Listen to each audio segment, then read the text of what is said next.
మహాస్వార్థపరురాలు. మీరు చారుమతి వృత్తాంతం వరలక్ష్మీ వ్రతం కథ చదివినప్పుడు మీకు ఒకటి కనిపిస్తుంది. చారుమతికి లక్ష్మీదేవి కనపడి చెప్తే చారుమతి చేసిందా, చారుమతి ఇతర ఇల్లాళ్లతో కలిసి చేసిందా? అందరితో కలిసి చేసింది ప్రదక్షిణం. అందరికీ ఆమె ఆభరణాలు. అంటే తనకే ఉండాలన్న లక్షణమా, అందరికీ ఉండాలన్న లక్షణమా?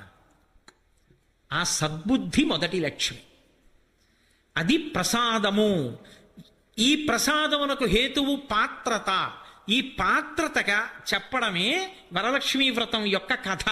అంతేగాని కథ గడగడగడగడగడ చదివేసి ఎంత నగ చేయించాం, ఎన్ని తులాలు తెచ్చాం, దానికి ఎక్కువ ప్రాధాన్యత ఇస్తే లక్ష్మీ కటాక్షం ఉంటుంది అని నేను చెప్పడం సాహసమేమో. కాబట్టి పాత్రత నిలబడము అంటే అసలు ఆ బుద్ధి కలగడం. ఆ బుద్ధి ఆవిడ అనుగ్రహంతో కలగాలి. ఆవిడ అనుగ్రహం కలగాలంటే ఒక్క నమస్కారం చాలు ఆవిడికి. పెడితే ఆవిడ అనుగ్రహాన్ని ఇస్తుంది. ఇప్పుడు ఆ పాత్రత కలిగితే ఆవిడ వర్షిస్తుంది. ఈ ప్రసాద బుద్ధి పోయిందనుకోండి, ఇన్ని అనుభవిస్తూ ఒక రోజున ఇవన్నీ నేను సంపాదించినవే, భగవంతుడన్న వాడి స్థానం పోయింది అక్కడ. ఆవిడ అనుగ్రహం ఇంత పైకి ఎత్తింది అని అనలేకపోయాడు. అనలేకపోతే ఆవిడ ఏం చేస్తుందంటే, నువ్వే సంపాదించావు కదూ, ఏది నీ ప్రయత్నమే చేయి వస్తుందేమో అంటుంది.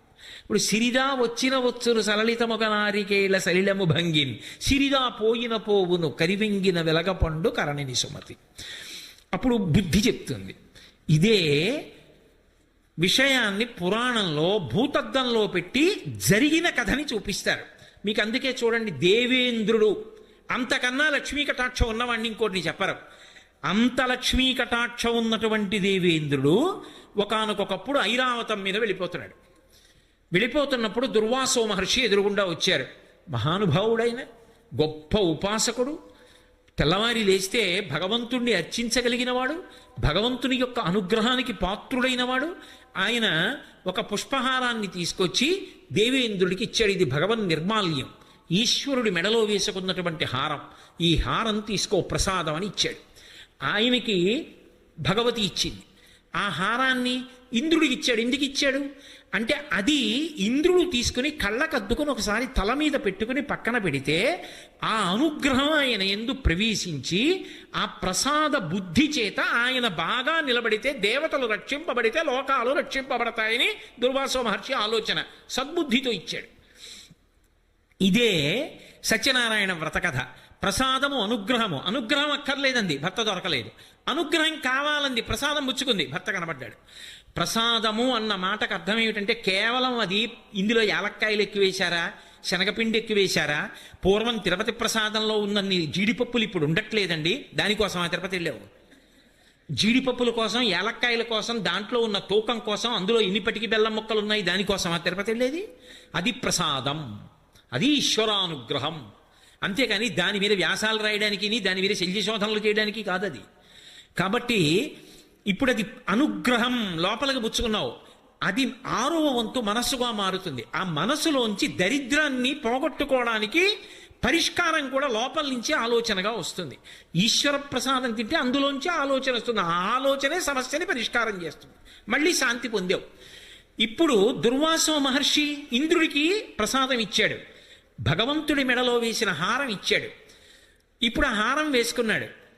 మెడలో వేశారు, ఉంచుకోవాలి, లేదా చేతికి ఇచ్చారు, తీసుకుని కళ్ళకెత్తుకుని వాసన చూసి తల మీద పెట్టుకుని పక్కన పెట్టాలి. ఎవరు తొక్కని స్థానంలో దాన్ని ఉంచాలి. ఇంద్రుడు ఏం చేశాడు? అహంకారం, నేను మహేంద్రుణ్ణి, నేను ఇంతటి ఐశ్వర్యవంతుణ్ణి, అందున ఐరావతం మీద పెడుతున్నాడు. ఐరావతం మీద పెడుతున్నప్పుడు ఇటువంటి ఏనుగు ఇంకొకడికి లేడు, దీని మీద పెడుతున్నాడంటే ఇంద్రుడు పెడుతున్నాడని గుర్తు. అటువంటి నాకు పూలదండోటి పట్టుకొచ్చి ఇచ్చాడు. అది కూడా వాడిపోయింది. ఎందుకని? భగవంతుడి మెళ్ళలోంచి తీసి తెచ్చినటువంటి మాల. ఈ మాల పెద్ద విషయం ఏముంది అని తీసి ఆ ఏనుగు కుంభస్థలం మీద పడేశాడు. ఇప్పటికీ మనం చూడటల్లా దేవాలయంలో భగవంతుడి మెడలో హారం తీసి వచ్చిన వాళ్ళకి ఇస్తే వాళ్ళు తీసుకెళ్లి కారు కట్టుకుంటారు. ఇంద్రుడు ఏనుగు మీద బారేయడానికి ఎక్కువచ్చిన కారుకి భగవంతుడి మెడలో ఉన్న హారం కట్టుకున్న వాడికి ఏమిటి తేడా? ఒకటే. కాబట్టి ఇప్పుడు ఏమైంది? ఆ ఏనుక్కి ఏం తెలుస్తుంది? ప్రసాదం ఏనుక్కి తెలియదుగా. అది తొండం పెట్టి లాగింది దండని, అది పూలహారం, అది తినదది. కాబట్టి అదేం చేసింది? దానిది చాంచల్య బుద్ధి. అది కింద బారేసి కాలుతో తొక్కింది.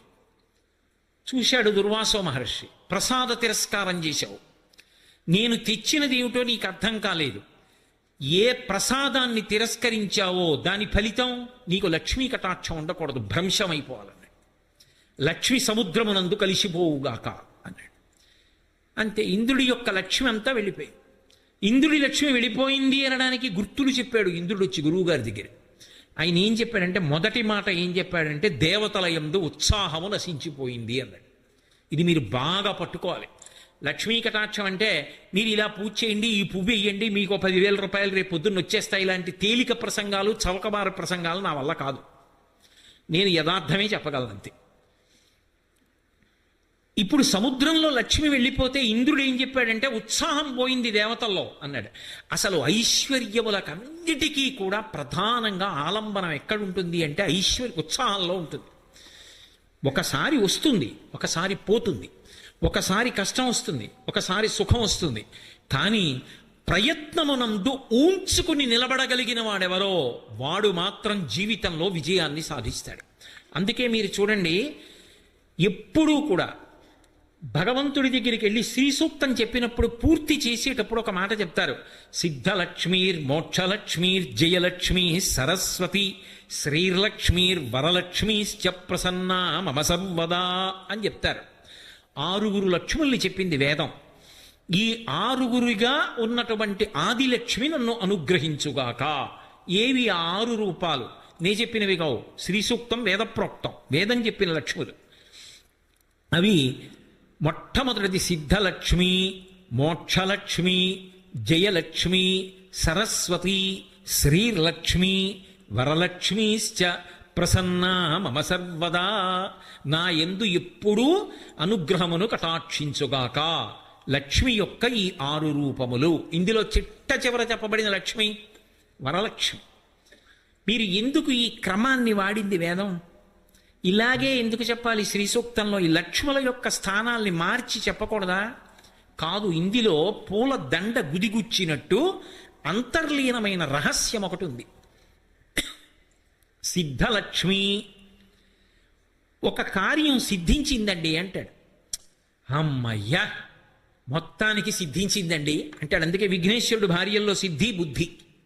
సిద్ధించింది అంటే దాని అర్థం ఏమిటో తెలుసా? నేను అనుకున్నటువంటి కార్యం పూర్తయిపోయింది.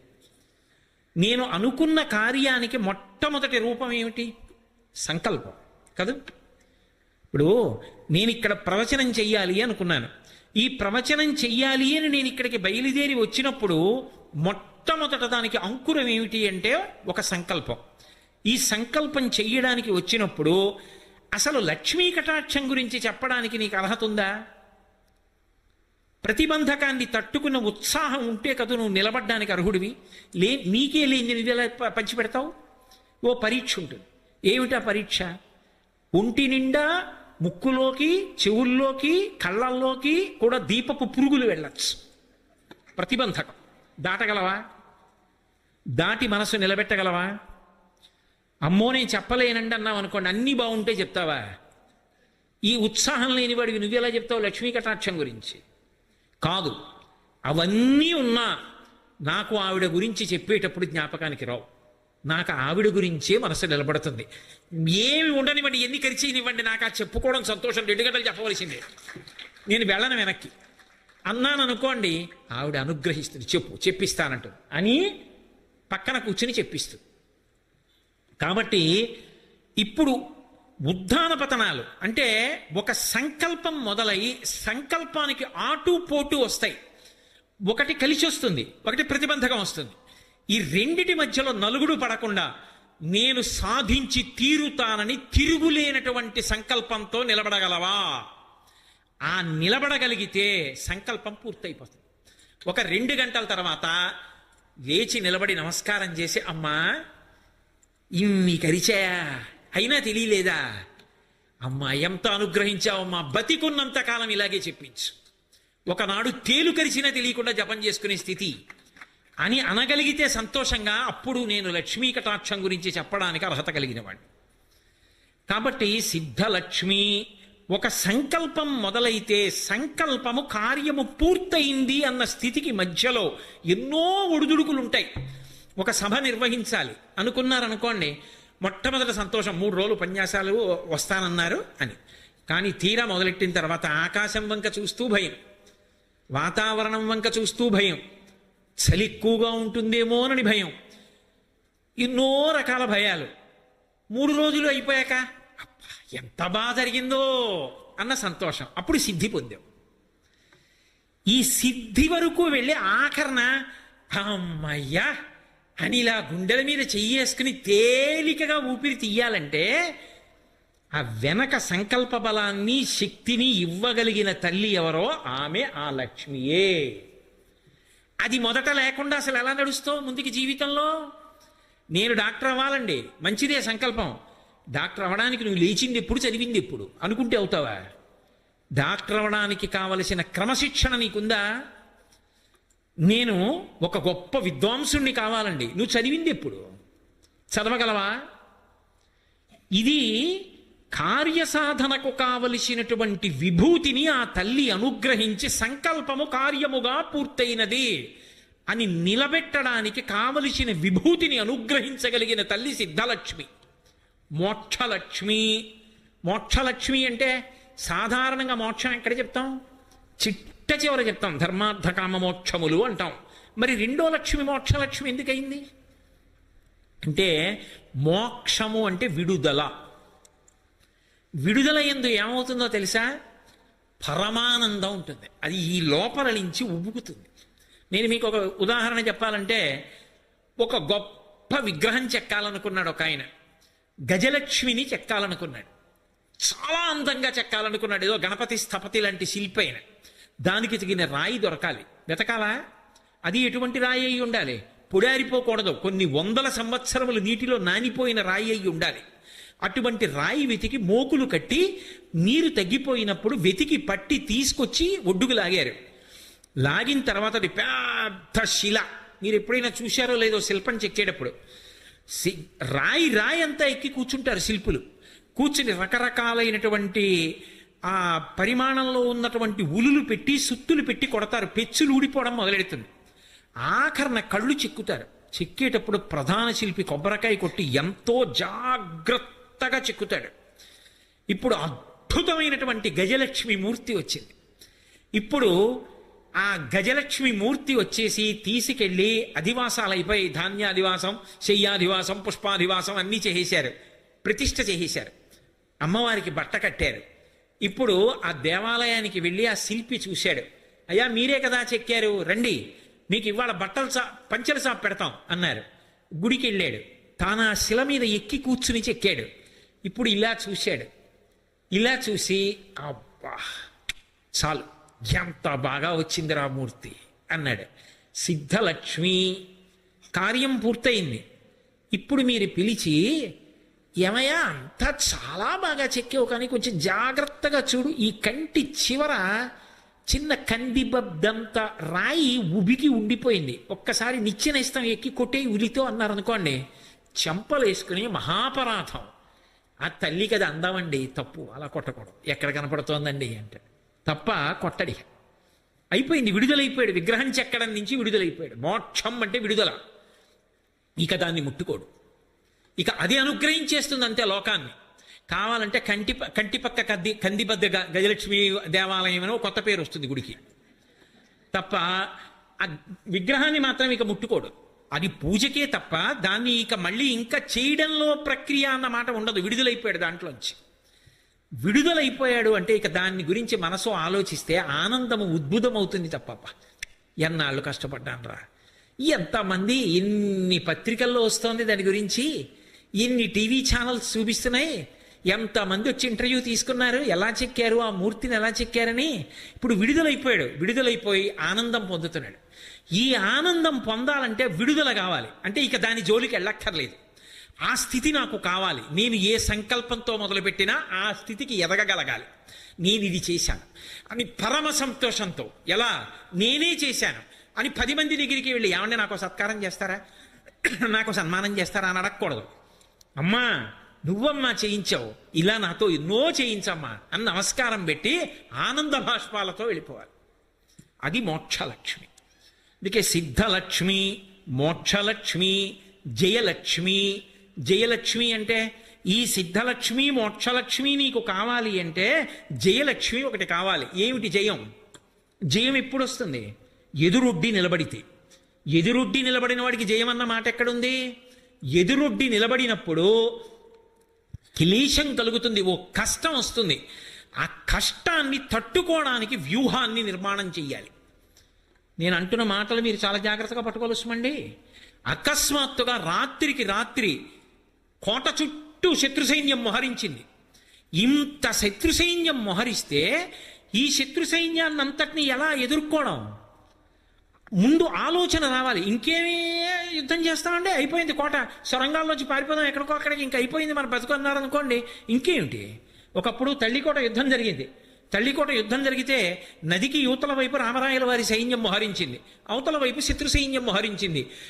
అపజయం ఎరిగినటువంటి విజయనగర సామ్రాజ్యం ఇంత పెద్ద సైన్యం ఎట్టి పరిస్థితుల్లో గెలవలేదు.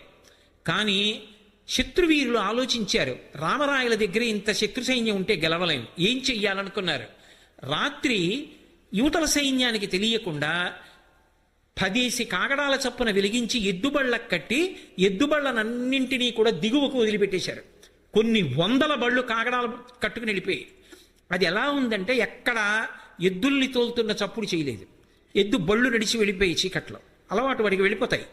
మీరు ఇప్పటికీ పట్టణాల్లో సంతకొచ్చి ఎద్దుబండి వెళ్ళిపోతుంటే ఆ ఎద్దుబండి నడిపేవాడు నిద్రపోతుంటాడు, అది పల్లెటూరు వెళ్ళిపోతుంది. అలా ఎద్దుబళ్ళన్నీ వెళ్ళిపోతున్నాయి. యువతల వైపు ఉన్న రామరాయల సైన్యం అనుకుంది కాగడాలు పట్టుకుని సైన్యం నదికి కిందకి వెడుతున్నారు, దిగువకి. అంటే అక్కడ దాటి ఇటు వస్తారనమాట. కాబట్టి అక్కడ మనం ఎదుర్కొనాలి. కాబట్టి సైన్యాన్నంతటి కిందకి నడిపించండి అన్నారు. వ్యూహంలో ఒక చిన్న పొరపాటు. సైన్యం కిందకి వెళ్ళిపోయింది. ఒక్క రామరాయలు పడుకుని ఉన్నాడు. రామరాయలు ఎక్కేటటువంటి ఏనుక్కి నల్లమంది ఎక్కువగా పెట్టేశారు. దానికి స్థిమితం తప్పిపోయింది. ఏ ఏనుగు మీద కూర్చున్నాడో తెల్లవారేటప్పటికి తన సైన్యం అంతా ఎద్దుబళ్ళ వంక చూస్తే కిందకి వెళ్ళిపోయింది. సూర్యోదయం అయ్యేటప్పటికి ఎద్దుబళ్ళు, సైన్యం వెనక్కొచ్చే అవకాశం లేదు. శత్రు సైన్యం దాటొచ్చి రామరాయల సైన్యాన్ని కొట్టింది. రామరాయలు అరివీర భయంకరుడు, కానీ అప్పటికే ఏనుక్కి నల్లమంది ఎక్కువైపోయింది. అది రామరాయల్ని పట్టి కిందకి ఇచ్చేసి తొక్కేసింది. అయిపోయిందా? బుద్ధి యందు ఒక్క దోషం ఒక చారిత్రాత్మకమైనటువంటి సామ్రాజ్య పతనానికి కారణమైపోయింది. వెళ్ళిపోయింది విజయనగర సామ్రాజ్యం. 6 నెలలు దోచుకున్నారు దాని ఐశ్వర్యాన్ని. విజయనగర పతనం చదువుతుంటే గుండె అవిసిపోతుంది. జయలక్ష్మి, నీవు ఏ ఆలోచన చేస్తే కార్యాన్ని సాధించి విడుదల కాగలవో అటువంటి ఆలోచనను పరాకుతో నీకు ఇవ్వాలంటే ఉత్సాహంతో నీ మనసు నిలబడగలగాలి. ప్రతిబంధకాల వైపుకు లొంగకుండా స్వస్థతతో నిలబడగలగాలి. అలా నిలబడేటట్టు చేసి జయం ఇవ్వగలిగిన తల్లి జయలక్ష్మి. సిద్ధలక్ష్మీర్ మోక్షలక్ష్మీర్ జయలక్ష్మి సరస్వతి. సరస్వతి ఒకరు, లక్ష్మి ఒకరు ఉండరు. మీరు శాస్త్రాన్ని పరిశీలిస్తే అందరూ ఒకటే. అందుకే సరస్వతి వేదం చెప్పిన లక్ష్మీ స్వరూపాల్లో ఒక స్వరూపం. ఎందుకని అంటే ఇప్పుడు నేను ఇక్కడికి వచ్చి కూర్చున్నాను. అసలు నేను మాట్లాడాలి అంటే నాకు జ్ఞాపకం రావాలా? జ్ఞాపకం వచ్చింది మాట్లాడడానికి నాకు వాక్య నిర్మాణ ప్రజ్ఞ ఉండాలా? ప్రతిబంధకాన్ని తట్టుకునే శక్తి ఉండాలా? ఇవన్నీ లక్ష్మీదేవి అనుగ్రహం కాకపోతే ఈ కార్యం పూర్తి చేశారన్న సంతోషంతో నేను ఎలా వెళ్ళను? సిద్ధలక్ష్మీర్ మోక్షలక్ష్మీర్ జయలక్ష్మి కలగాలంటే ఇప్పుడు నాకు సరస్వతి రూపంలో ఆవిడే అనుగ్రహిస్తోంది పక్కన కూర్చుని. ఇంతకన్నా ఉదాహరణ మీకు ఇంకేం కావాలి? ఆవిడ సరస్వతికే కాకుండా కేవలం లక్ష్మిగా కూర్చుంటానంటే నా ప్రసంగం అవుతుందా? సరస్వతి. అందుకే సరస్వతి వేరు లక్ష్మి వేరు కాదు. సరస్వతియే లక్ష్మి, నేను కాదు. వేదం చెప్తోంది. వేదం ప్రమాణం, శృతి ప్రమాణం. కాబట్టి సిద్ధలక్ష్మీర్ మోక్షలక్ష్మీర్ జయలక్ష్మి సరస్వతి శ్రీలక్ష్మి.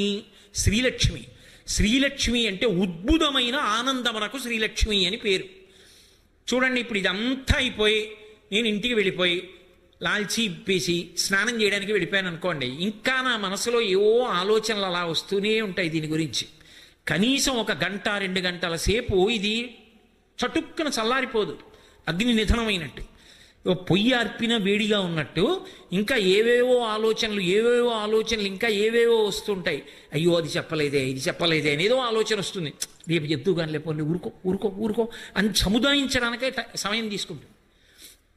కాబట్టి శ్రీలక్ష్మి అంటే మనసులో ఉండేటటువంటి పరమ సంతోషాన్ని శ్రీలక్ష్మి అంటారు. అబ్బా ఇవాళ తల్లి ఏం పలికించిందిరా, ఎంత ఆనందంగా అనిపించేది చెప్పినప్పుడు. అమ్మా నిజం కదమ్మా, ఒక వ్యక్తి జీవితం పండడం దీని మీద ఆధారపడింది కదమ్మా. అమ్మా ఆ 6 రూపాలుగా నన్ను అనుగ్రహించమ్మా అని నేను పడుకుని నిద్రపోయే ముందు కూడా మళ్ళీ ఓసారి నమస్కారం చేయకుండా పడుకోగలనా? ఇది విన్న మీరు నమస్కారం చేసుకోకుండా పడుకోగలరా? రేపొచ్చి ఒక్కసారి ఆ మూర్తుల వంక చూస్తూ మీరు ఆ భావనతో పారవస్యంతో చూడకుండా ఉండగలరా? సాధ్యమా? అది శ్రీలక్ష్మి అనుభవింపజేస్తుంది. మళ్ళీ పొందాలన్న సంతోషాన్ని కల్పిస్తుంది. కాబట్టి సిద్ధలక్ష్మీర్ మోక్షలక్ష్మీర్ జయలక్ష్మి సరస్వతి శ్రీలక్ష్మీర్ వరలక్ష్మీశ్చ. వర అన్న శబ్దానికి అర్థం ఏంటంటే శ్రేష్టము అని. అన్నీ ఎందులోకి వెళ్ళిపోతాయో దాన్ని వరలక్ష్మి అంటారు. ఇప్పుడు ఈ లక్ష్మీ స్వరూపాలు ఇవి. ఇప్పుడు నేను వేదం 6 చెప్పింది అని 6 చెప్పాను. అవి 6 అనుకుంటారా మీ ఇష్టం. కాదు అష్టలక్ష్మీ దేవాలయం 8 అనుకుంటారా మీ ఇష్టం. ఇందాక అన్నాను కదా నేను, ఒక తల్లి పిల్లలతో వస్తోంది అనుకోండి, ఆమె లక్ష్మి కాదు. ఒక పిల్లవాడు ఒక పిల్లని చేపట్టాడు వివాహంలో. దేనికి చేపట్టాడు? ధర్మ ప్రజాపత్యర్థం, నా కామాన్ని ధర్మంతో ముడివేసి నా తేజస్సుని ఎందు నిక్షేపిస్తాను, నా వంశం నిలబడాలి, నాకు నీ వలన సంతానము కావాలి అని కోరుకున్నాడు. ఆయన కోరుకున్నాడు తప్పకుండా మీకు 10 మంది సంతానాన్ని కనిస్తాను అని చెప్పి ఆమె అంది. వాళ్ళిద్దరి మనసుల్లో ఆ కోరికుంది. ఆమెకి మనసారా కోరికుంది ఆయన తన వలన తండ్రి కావాలి అని. ఆయనకి ఈమె వలన నేను ధర్మ సంతానాన్ని పొందాలి కోరికుంది. వాళ్ళిద్దరికీ ఉంటే సరిపోతుందా? ఆమె పిల్లలతో నడిచొస్తోంది అంటే ఆ రోజున వివాహంలో ఇంతమంది అక్షతలు వేసి చేసిన ఆశీర్వచనాలు నిజమయ్యాయి. లక్ష్మిగా నడుస్తోంది సంతానంతో. అప్పుడు సంతాన లక్ష్మిగా కూడా చేరిందిగా. అప్పుడు మీరు ఎంతమంది లక్ష్ములు అంటున్నారన్న దాంతో నాకు సంబంధం లేదు. ఎంతమంది అయినా లక్ష్ములే. ఆఖరికి కాయలతో ఉన్న మామిడి చెట్టు కూడా లక్ష్మి. మీరు పేరు పెట్టుకోగలిగితే. కాబట్టి ప్రధానంగా అనుగ్రహ శక్తులుగా ఎన్ని రకాలైన లక్ష్మీ కటాక్షాలున్నాయో అన్ని కటాక్షాలు శ్రేష్టత్వము చేత వరలక్ష్మి ఎందు అన్వయమైపోతాయి. అంటే చివరికి వరలక్ష్మిని చెప్తారు, మోక్షలక్ష్మిని చివరికి మధ్యలోకి తెస్తారు. ఎందుకంటే ఆ సంతోషం దగ్గరికి పూర్తి చెయ్యాలి కాబట్టి. లక్ష్మీ కటాక్షం చెప్పినప్పుడు మాత్రం సిద్ధలక్ష్మి పక్కకి మోక్షలక్ష్మి వచ్చింది.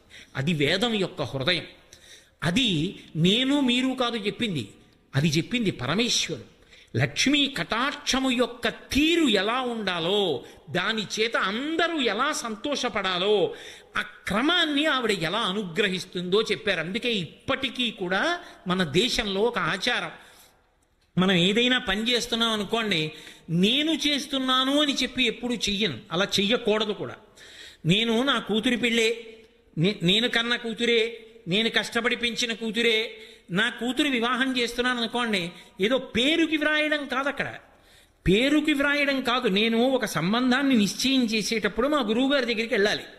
మా గురువుగారి పాదాల దగ్గరికి వచ్చిన, గురువుగారు ఇదండి వాళ్ళ వంశం, వాళ్ళకి పిల్లనిద్దాం అనుకుంటున్నాను గురువుగారు, సంతోషంగా ఉంటుందిరా ముందుకు వెళ్ళు అని మీరు అన్నారా, శుభం భూయాత్ అని మీ నోటితో అంటే ముందుకెడతా గురువుగారు అన్నాను అనుకోండి, మా గురువుగారు పక అని విషయో రక్షతో, నీకేం పర్వాలేదురా నాయన ముందుకెళ్ళు, సంతోషంగా ఉంటుందిరా పిల్ల అనొక్క మాట అన్నారనుకోండి, చాలు అంగరక్ష.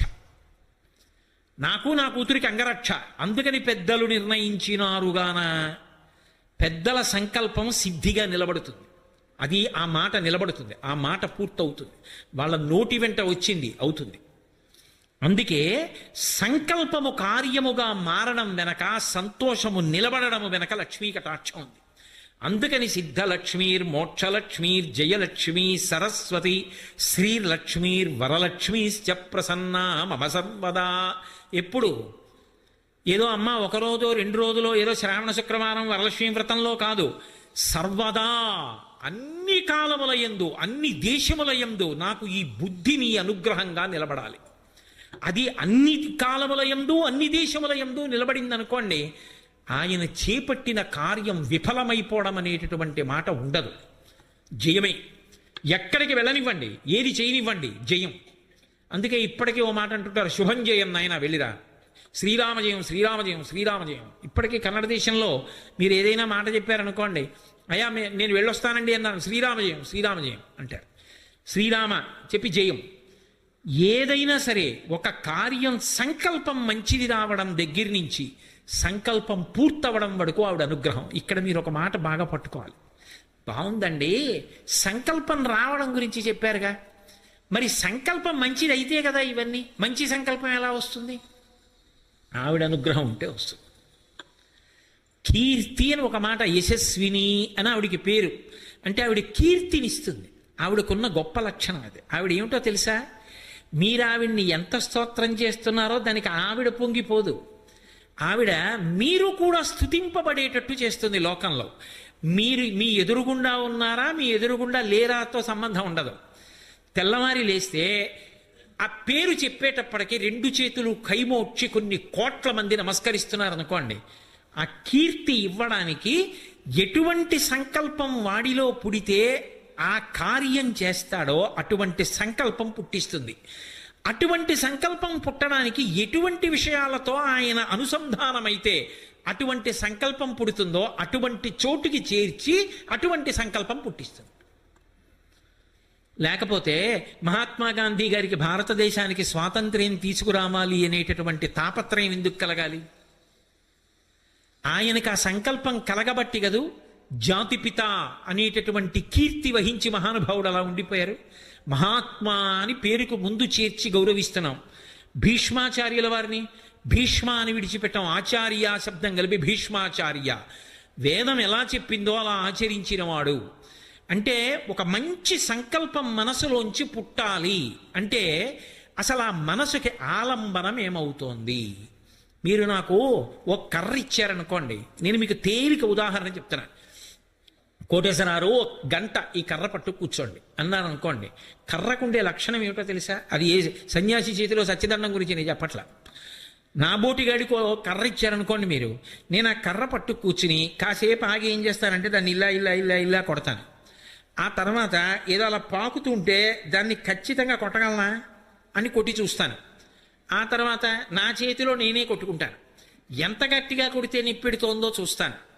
1 గంట నా చేతిలో కర్ర ఉంటే ఎన్ని చెయ్యకూడని పనులు చేసి ఎంత పాపం మూట కట్టుకుంటాను. ఇంకా కాసేపు ఆగితే పడుకున్న కుక్క మీదకి కర్ర విసురుదాం అనిపిస్తుంది. కర్ర చేతిలో ఉంది కదా, అది పట్టుకుని అలా పెడుతున్నాను అనుకోండి, ఏ పిల్లాడో భయపడతాడు, ఎందుకు ఆయన కర్ర పట్టుకొస్తున్నారు కొడతారేమో అని. లేకపోతే పిచ్చాడా ఏమిటి అలా ఉన్నాడు, ఏం మీద పడతాడో అని అటుగా పేరంటానికి వెళ్ళవలసిన ఇల్లాలు వెళ్ళడం మానేస్తుంది. ఈ పాపాలన్నీ నా ఖాతాలో పడ్డాయా? 1 కర్ర చేతిలో పెడితే. 1 కర్ర చేతికి వస్తే సంకల్పాల్లో మార్పులు వచ్చాయి. అయినప్పుడు తెల్లవారి లేస్తే మనం ఏ విషయాలతో అనుసంధానం అవుతామో దాన్ని బట్టి మనసులో సంకల్పాలు వస్తాయంటే ఇందుకు కారణం కాకుండా పోతుంది. మీరు ఏది చూస్తుంటారో అటువంటి సంకల్పాలే వస్తాయి. మీరు ఏది వింటుంటారో అటువంటి సంకల్పాలు వస్తాయి. మీరు ఏది చదువుతారో దానికి సంబంధించిన సంకల్పాలు వస్తాయి. మీరు ఏది ఎప్పుడు ఆశ్రయించి ఉంటారో ఆ సంకల్పాలే వస్తాయి. 1 గంట సేపు ఒకడినొకడు భయంకరంగా కొట్టేసుకుని కింద పడిపోయినా కూడా వదలకుండా కొట్టేస్తున్నాడు అనుకోండి. అలా కొడుతున్న సందర్భం చూశాను అనుకోండి, ఆ తర్వాత అన్నం తింటున్నా కూడా నా మనసు వ్యగ్రతతో ఉంటుంది. అది చూశాను కదా. అదే నేను నేదునూరి కృష్ణమూర్తి గారి పాట వింటూ అన్నం తిన్నాను అనుకోండి. ఇవాళ నేదునూరి కృష్ణమూర్తి గారిని సభలో స్మరించి వారి పేరు పలకడం వెనక ఒక ప్రత్యేకమైన గౌరవం ఉంది నాకు. ఆ కారణం చేత స్మరించాను. నా నోటితో నేను అనలేను. ఎందుకు స్మరించానో మీ అందరికీ తెలుసు. ఆయన పాట వింటూ నేను అన్నం తిన్నాను అనుకోండి, ఆ తిన్న కారణం చేత నా మనసు పరమ ప్రశాంతంగా ఉండే అన్నం తింటూ కూడా నాకు ఆ కీర్తనే వినపడుతుంటుంది. అది ఈశ్వరుడికి చేసిన యజ్ఞం అవుతుంది. నా ఇంద్రియములకు ఏది ఆలంబనం చేశానో దాన్ని బట్టి లోపల సంస్కారం ఏర్పడుతుంది. నేను చూడకూడంది చూస్తూ, వినకూడంది వింటూ, ముట్టుకోకూడంది ముట్టుకుంటూ, తినకూడంది తింటూ, ఇవన్నీ చేస్తూ మంచి సంకల్పం నా మనసులోంచి రావాలంటే ఎలా వస్తుంది? ఒక్కనాటికి రాదు. నిద్రగన్నేరు విత్తనాలు వేశాడు, నిద్రగన్నేరు చెట్లే వస్తాయి. మామిడి టెంకలు వేశాడు, మామిడి చెట్లే వస్తాయి. నువ్వు ఏ ఏ విషయంతో అనుసంధానమయ్యావో దానికి సంబంధించిన సంకల్పాలు వస్తాయి. మంచి సంకల్పాలు రావాలి అంటే మంచి విషయాలతో అనుసంధానం అవ్వాలి. అంటే ఏదో ఒక మంచి వస్తువు పట్ల నీకు ఆకర్షణ కలగాలి. నేను ఎలాగైనా సంగీతం నేర్చుకోవాలండి అన్న ఉత్సాహం నీకు కలగాలి. ఎంత కష్టపడని, 1 గంట సాధన చేయకుండా నువ్వు పడుకోలేవు. ఎందుకని అంటే ఆ సాధన చేసుకోవడంలో నీకు తృప్తి ఉంది. ఎంత కష్టపడని 1 గంట సేపు పూజ చేయకపోతే సంతోషం లేదు. మహానుభావుడు ఈ భూమి మీద నడయాడిన దైవంగా కీర్తింపబడిన మహాస్వామి రోజు గంట పూజ చేసేవారు. 1 గంట పూజ అని పేరు. అందులో ఆయనకి సంతోషం ఉంది. దేని చేత మనస్సు అనుసంధానమవుతుందో అది సంకల్పం అవుతుంది. ఆ సంకల్పం నెరవేరేటట్టుగా కూడా ఆవిడే చేస్తుంది. ఇంట్లో ఎన్ని తరాలకి కూడా సరిపడనంత కీర్తి సంపాదించగలిగిన వాడు ఒక్కడు పుడితే ఆ పేరు ఎంతకాలం నిలబడుతుందో అంతకాలం ఆ ఇంట్లో తరాల వాళ్ళందరూ ఊర్ధ్వలోకాలకు ఎడతారు. అటువంటి కీర్తిని తన బిడ్డలకు ఇవ్వడం ఆవిడ లక్షణం. అందుకే మీరు చూడండి, ఆవిడ పాదములు పట్టుకుంటే ఆవిడ కాదు కీర్తి పొందడం, ఆవిడ పాదములు పట్టుకున్న వాడిని లోకం కీర్తించేటట్టు చేస్తుంది. ఆవిడ కీర్తించేటట్టు చేసి అంతమంది కీర్తిస్తుంటే మురిసిపోతుంది. చూసావా, నా బిడ్డడికి ఎంత పేరో, నా పాదాలు పట్టుకున్నాడు కదా, వాడికి ఎంత కీర్తో చూసావా. ఆవిడ చూడనిది ఏముంటుంది? నా ఎదురుగుండా పొగిడేవాళ్ళు నాకు తెలుస్తారు, నా వెనక్కి వెళ్ళి తిట్టేవాళ్ళు నాకు ఎలా తెలుస్తారు? నాకు తెలియరు. కానీ నా ఎదురుగుండానైనా నా వెనకైనా నా పేరు చెప్పేటప్పటికి 2 చేతులు ఎత్తి నమస్కరించాలి అంటే అటువంటి బ్రతుకు నాకు రావాలంటే ఆవిడిస్తుంది. ఇచ్చి నా ముందు నా వెనక కూడా, అంటే ఒక ఉదాహరణకు చెప్తున్నాను, నేను అతిశయంతో ఈ మాట అంటలేదు. కొన్ని కోట్ల మంది ఆ పేరు చెప్తే నమస్కరించారనుకోండి, అప్పుడు ఆవిడ పొంగిపోతుంది. చూసావా, వాడికి ఎంత కీర్తో, ఎంతమంది వాడిని చూసి నమస్కారం పెడతారో, ఎంతమంది వాడి పేరు చెప్తే మురిసిపోతారో అని తాను మురిసిపోతుంది. నన్నేమంటలేదు, వాళ్ళు ఇచ్చిన దాన్ని అందం. నా కాళ్ళు పట్టుకుని వాడు ఎంత వృద్ధిలోకి వచ్చాడో చూసావా, వాడిని ఎంతమంది నమస్కారం చేస్తున్నారో అని సంతోషిస్తుంది. నేదునూరి కృష్ణమూర్తి గారు అన్నాను అనుకోండి, బా ఏమి మహానుభావుడండి, ఎంత గొప్పవారండి, ఏమి గంధర్వగానం అండి, ఆ విభూతి రేఖలు పెట్టుకుని బొట్టు పెట్టుకుని వచ్చి కూర్చుని కచేరీ చేస్తుంటే ఆ పాట పాడుతుంటే ఉపాసన కదండి, నాదోపాసన, ఏమి మహానుభావుడండి అని వెంటనే ఇలా అనకుండా ఉండగలమా? ఓ పరమాచార్య స్వామి వారి పేరు చెప్పాను అనుకోండి, ఏమి మహానుభావుడండి, నడిచే దైవం అండి అని ఇలా అంటాం. అలా అనగలుగుతున్నాం అంటే అలా అనగలిగేటట్టుగా బ్రతకగలిగిన శక్తి ఆవిడ ఆయనకి ఇస్తుంది. ఇచ్చి ఇంతమంది నమస్కారం చేస్తుంటే ఆ కీర్తినిచ్చి ఆవిడ సంతోషిస్తూ ఉంటుంది. ఆ సంతోషం ఆవిడికి మిగలాలంటే ప్రసాద బుద్ధితో బ్రతకాలి. అలా బ్రతకలేదనుకోండి, అప్పుడు కూడా ఆవిడేం కోపగించదు. వీడికి కొంచెం కఠినమైన వైద్యం చెయ్యాలి. వీడికి ఇప్పుడు నేను పక్కకెడితే వీడికి తెలిసి వస్తుంది, నా వల్ల వాడా వాడి వల్ల నేనా తెలియాలి.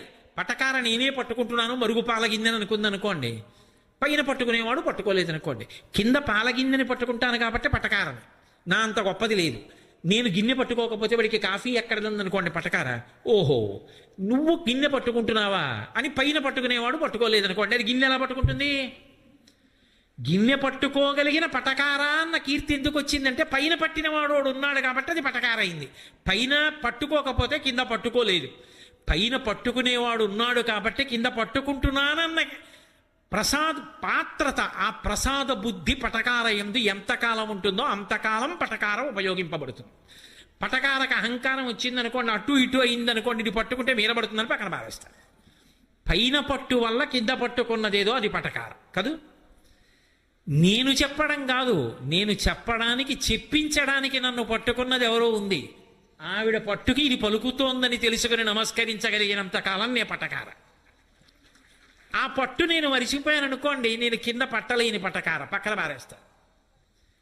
అప్పుడు ఆవిడ వీడికి మర్యాదగా అర్థం కావట్లేదు, కొంచెం చేయిస్తాను, 4 దెబ్బలు పడితే మళ్ళీ దగ్గరే సరిగా పట్టుకుంటుంది అనుకుందనుకోండి. ఆ 2 ఒకలా పట్టుకోవట్లేదు, పక్కకెడుతున్నాయి, దారి తప్పింది, నించోపెట్టి సుత్తితో కొట్టాలి ఒకసారి, ఆవిడ ఒక్కసారి పక్కకెళ్ళి ఏది నువ్వే చెప్పుకో, నీవిగా కీర్తి నువ్వుగా చెప్పేవాడు అందనుకోండి, అయిపోయింది అంతే నా పని. ఇది ఒక్కొక్కసారి ఆవిడ అలా చూపిస్తుంది. అది అనుగ్రహం అనాలి తప్ప ఆవిడ ఆగ్రహం అని అనకూడదు. ఎందుకని? అమ్మ ఒక్కొక్కసారి పిల్లవాడిని కూర్చోపెట్టి చెంప మీద ఒక్క దెబ్బ కొట్టి పాలు బువ్వా పెడుతుంది. అంటే అమ్మ కోపమా? అమ్మకి కోపం అనకూడదు. ఆవిడది నిరంతర కారుణ్యం, ఎప్పుడూ కరుణామూర్తి అమ్మ. మరెందుకు అమ్మ కొట్టింది అంటే, అలా కొట్టకపోతే వాడు తినడు అన్నం, అన్నం తినకపోతే వాడికి ఆరోగ్యం నిలబడదు, బలం రాదు. వాడి క్షేమం కోసం కొట్టింది. వాడి క్షేమం కోసం కొట్టే అమ్మ కారుణ్యం ఎలా ఉంటుందో, అమ్మవారు ఒక్కొక్కప్పుడు పెట్టే పరీక్ష కూడా అలాగే ఉంటుంది. అందుకే పట్టుకొచ్చి నిర్మాల్యాన్ని ప్రసాదంగా ఇచ్చాడు దుర్వాసో మహర్షి. వెనక్కి రండి, నేను ఇక్కడి నుంచి చారుమతి వృత్తాంతంలోకి వెళ్ళి ఎటో తిరిగి తిరిగి తిరిగి తిరిగి వచ్చాను ఇక్కడికి. కాబట్టి ఇప్పుడు ఆ తల్లి అనుగ్రహము అంటే ఆ ప్రసాదాన్ని దుర్వాసో మహర్షికి ఇస్తే, దుర్వాసో మహర్షి దేవేంద్రుడికి ఇస్తే దాన్ని కళ్ళకద్దుకుని తల మీద పెట్టుకోవలసిన వాడు కళ్ళకద్దుకుని తల మీద పెట్టుకోలేదు, పెట్టుకోకుండా తీసి ఏనుగు మీద పారేశాడు. ఏనుగు తొండం బట్టి లాగి కింద పారేసింది. కింద పారేసిన ఏనుగు కాలుతో తొక్కేసింది. కాలుతో తొక్కేస్తే ప్రసాద తిరస్కారమైంది. ప్రసాదమును తిరస్కరిస్తే ఈశ్వరానుగ్రహమును తిరస్కరించినట్టు. మాకు అక్కర్లేదు ఈశ్వరానుగ్రహం. ఈశ్వరానుగ్రహం అక్కర్లేదన్నవాడు వృద్ధిలోకి ఎలా వస్తాడు? కాబట్టి వృద్ధిలోకి రాలేడు, సంకల్పం నెరవేరదు. కాబట్టి ఇప్పుడు దీనికి ఏమిటి కారణం? అహంకారం. అహంకారానికి కారణం సంపద. సంపద వలన అహంకారం పొందాడు. ఏ కారణానికి అహంకారం ఉందో ఆ కారణం తీసేస్తే అహంకారం పోతుంది. తీసేస్తాను, ఎంతసేపట్లో తీసేయాలి? కారణం ఆయనే చెప్పాడు, అది అనుగ్రహం. అందుకే శాపానుగ్రహం ఇచ్చారంటారు. శాపం ఎందుకు ఇస్తారంటే మళ్ళీ బుద్ధి తెచ్చుకోవడానికి ఇస్తారు మహర్షులు, అంతేగాని బాధ పెట్టడానికి ఇవ్వరు. అందుకే లక్ష్మి సముద్రంలో పడిపోతుంది అన్నాడు. నీ ఐశ్వర్యం అంతా పోతుంది. ఇప్పుడు లక్ష్మి సముద్రంలోకి వెళ్ళిపోయి ఇంద్రుడికి ఉత్సాహం అంతా నశించిపోయింది. ఆయనకే నశించిపోతే ప్రజలందరికీ ఉత్సాహం నశించిపోయింది. జడత్వం వచ్చి ప్రతిస్పందన లేదు, అలా కూర్చుంటారంతే. ఏమిటో ఒక్కొక్క ఇంటికి మీరు వెళ్ళండి, నిస్తేజంగా ఉంటుంది. ఏమిటి అలా అంటే, ఆ ఇంట్లో ఎవరికి ఉత్సాహం ఉండదు. బొమ్మలు ఎలా ఉంటాయో అలా ఉంటాయి. ఒక్కొక్క ఇంటికి మీరు వెళ్ళండి, ఎవరిని చూడండి రబ్బర్ బంతుల్లో ఆడుతుంటారు, అంత సంతోషంగా ఉంటారు, చక్కగా అంత గౌరవంగా మాట్లాడుతుంటారు, అంత ప్రేమగా మాట్లాడుకుంటుంటారు, ఈసడించుకోరు. అంత చక్కగా, అంత సమన్వయంగా, అంత సంతోషంగా ఉంటారు. కోడల్ని పిలిచో మాట చెప్పారనుకోండి, అలాగే మామయ్య గారు. కొడుకుని పిలిచో మాట చెప్పారనుకోండి, అలాగే నాన్నగారండి. కొడుకు నాన్నగారండి, నాన్నగారండి మీరు ఇవాళ ఇలా చేయకండి నాన్నగారండి, మీకు ఒంట్లో బాగుండట్లేదు. అలాగేరా, తప్పకుండా. నువ్వు నాకు చెప్పడండి అండ తండ్రి. ఎంత ప్రేమో! ఈ ఉత్సాహం, ఈ సంతోషం నశించిపోయింది అనుకోండి, ఆయన ఈవిడికి చెప్పడం, నా మాట వినాలా ఏమన్నాను. ఎవరైనా వచ్చి ఏమండి చెప్పపోయారు, వాడు నా మాట వింటాడండి, ఇంకేం గౌరవం ఆ కుటుంబానికి? ఎక్కడి నుంచి వస్తుంది? అయ్యా మీ నాన్నగారు శ్రీరామనవమికి 1000 రూపాయలు రసీదు రాశారండి, మీ దగ్గర పుచ్చుకోమన్నారు. మా నాన్నకే అలాగే రాస్తాడు, ఆయన్ని అడగపోయారా అన్నాడు అనుకోండి, ఇంకెందుకు ఆ కొడుకు? అది ఉత్సాహం నశించడం అంటే. ఇప్పుడు నాకు చెప్పండి, ఏది కీర్తి, ఏది వైభవం? అంతా నశించిపోతుంది. ఎప్పుడైతే ఉత్సాహం పోయిందో రాక్షసులు ఆక్రమిస్తారు. రాక్షసులు ఆక్రమించడం అంటే ఏంటో తెలుసా? దేవతా గుణములు పోయాయి, రాక్షస గుణములు వచ్చాయి. రాక్షసులు ఆక్రమిస్తే లోకంలో ప్రశాంతత ఎక్కడుంటుంది? వాళ్ళు సంతోషం, వాళ్ళ సంతోషం వాళ్ళది, రాక్షస సంతోషం. కానీ లోకంలో ఎవరికి మాత్రం శాంతి ఉండదు. దీనికి కారణం లక్ష్మి యొక్క అనుగ్రహము తొలగిపోయింది. ఆవిడ చూడటం లేదు లోకం వంక. లోకం ఆవిడ వంక ఎదురు చూడడం మొదలు పెడుతుంది. ఇప్పుడు బాగా తీవ్రంగా చూస్తుంది. అమ్మా అమ్మా అమ్మా అమ్మా మళ్ళీ అనుగ్రహించమ్మా, తప్పైపోయిందమ్మా, ఇంకెప్పుడు ఇలాంటి బుద్ధి తక్కువ పనులు చేయమమ్మా అంటుంది. ఆవిడేమి నువ్వు నాకేదో యజ్ఞం చెయ్యి, నువ్వు నాకు యాగం చేయి అందో. అమ్మ కదూ, అమ్మ తప్పైపోయిందమ్మా, అమ్మ తప్పైపోయిందమ్మా అన్నాడు అనుకోండి పిల్లాడు. అమ్మ ఇంకెప్పుడు చేయనమ్మా, అమ్మ తప్పైపోయిందమ్మా అన్నాడు అనుకోండి. అమ్మ అమ్మ అని అమ్మ పాదానికి ఇలా తల కొట్టుకున్నాడు అనుకోండి, అమ్మ తట్టుకోలేదు. దెబ్బ తల్లికి తగిలినా చటుక్కున లేచి, పోన్లేరా దానికి ఎందుకంత బాధపడతావు, వదిలే ఇంకక్కడతో అని గబగబా తీసుకొచ్చి పెరుగు అన్నం పెడుతుంది. అమ్మ అమ్మే. ఆ తల్లి యొక్క అందుకే లోకమాత అని పేరు ఆ తల్లికి. లోకములను కన్న తల్లి. అటువంటి తల్లి ఎంత అనుగ్రహంతో ఉంటుంది. మళ్ళీ ఆ తల్లి బయటికి వచ్చిందనుకోండి క్షీరసాగరంలోంచి, అసలు ఆ లక్ష్మి వచ్చేటప్పుడు ఎలా ఉంటుందో, ఆ కుటుంబాలు ఎలా ఉంటాయో, ఆ అనుగ్రహాన్ని ఎలా సంపాదించుకోవాలో, అప్పుడు లోకాలు ఎలా ఉంటాయో, ఎంత సంతోషపడిపోతారో, ఎంత ఆనందంగా ఉంటుందో. అందులో ఇక్కడ లక్ష్మీ స్వరూపాలు, అక్కడ మంగళగౌరి కూడా వెలిసి ఉన్నటువంటి అద్భుతమైన ప్రాంగణం కదిది. రేపటి రోజు చక్కగా మంగళవారం నాటి ప్రదోష వేళ కదూ, అద్భుతమైన రోజు. కాబట్టి రేపటి రోజు సాయంకాలం మళ్ళీ 6:30 6 గంటలకి మనం కలుసుకున్నప్పుడు 6 గంటలకి మనం కలుసుకున్నప్పుడు తప్పకుండా నేను మళ్ళీ ఆ లక్ష్మీ ఆవిర్భావం ఎలా ఉంటుందో, ఆ లక్ష్మీ కటాక్షం ఎలా ఉంటుందో, ఆ తల్లి అనుగ్రహ వీక్షణం చేత మళ్ళీ ఎలా లోకాలు పుంజుకుంటాయో ఆ విశేషాల్ని ఆ తల్లి అనుగ్రహం చేత పలుకుతాను. మంగళాశాసన పరై మదాచార్య పురోగమై సర్వైశ్చ పూర్వైరాచార్యై సత్కృతాయాస్తు మంగళం.